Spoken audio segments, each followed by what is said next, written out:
And first at 5, we are learning more tonight about the innocent driver killed during that police chase on Monday. The suspect now charged with felony murder. Today, Fox 26's Natalie Hee spoke exclusively with the victim's mother. She joins us now live with the latest.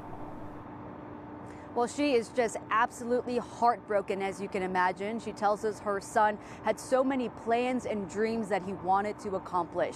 And the suspect accused of killing her son appeared in court today for the first time. It's just something that a mother never wants to hear. And I just kind of fell to my knees praying, asking God, no, not one of mine, or not no one in my family. We've been dealing with a lot of death since the pandemic. And it's been an impossible few days for Yvette Gallion. On Saturday, she buried her uncle. Then less than 48 hours later, Houston police showed up at her door, informing her that her eldest son, Carl Wiley Jr., had died.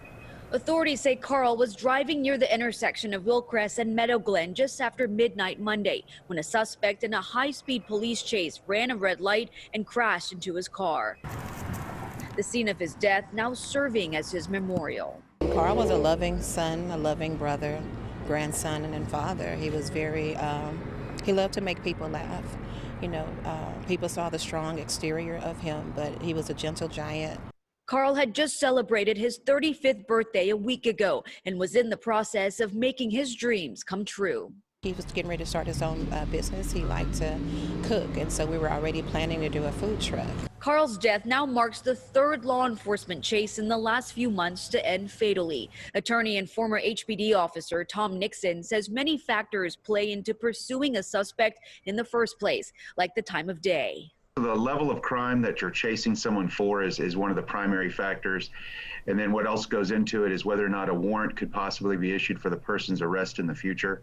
So normally, if you have all of the identifying information of the suspect, the department, if you can avoid the chase, would rather avoid the chase and then have you do a warrant for the person's arrest at a later date. This is a first-degree felony. The suspect, 20-year-old Cameron Rogers, was released from the hospital hours after the crash and appeared in court Tuesday, charged with felony murder. His bond now listed at $250,000. His family says they're now planning his funeral for next weekend. Carl leaves behind his parents, a girlfriend, 3 sisters, and his 12-year-old daughter, Madison. Natalie Hee reporting, Fox 26 News.